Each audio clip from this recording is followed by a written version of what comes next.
Thankful ang kapuso pantasya ng bayan na si Kim Domingo na nag-runner-up siya sa sexiest list ng isang men's magazine. Yan ang chika ni Aubrey Carampel.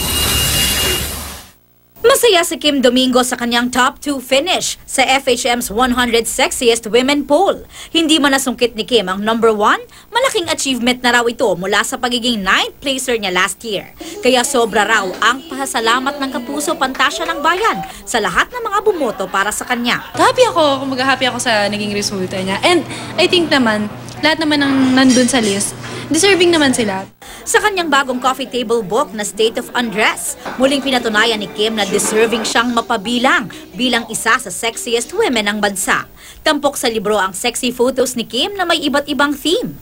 Pero hindi lang daw ang kanyang kaseksihan ang nais niyang ipakita. Nakalathala rin sa kanyang libro ang kanyang mga pinagdaanan sa buhay bago pa niya naabot ang pangarap na maging artista. Pwede ko rin sabihin na pwede siyang makapagbigay din ng inspirasyon. Sa katulad ko dati na yun nga, na nangangarap, na ako, for example, nangarap ako na makapasok ng showbiz. So, pag nabasa nila yan, maaaring, ay, ganun pala yung pinagdaanan ni Kim.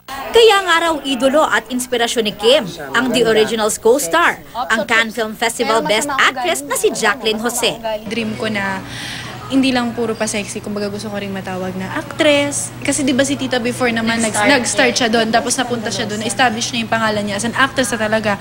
Malapit na raw ang pagtatapos ng The Originals at excited at kinikilig si Kim sa kanyang susunod na project, kung saan makakasama naman niya ang kapuso primetime queen na si Marian Rivera. Iniidolo ko talaga siya, tsaka before pa, gusto ko na talaga siya makatrabaho.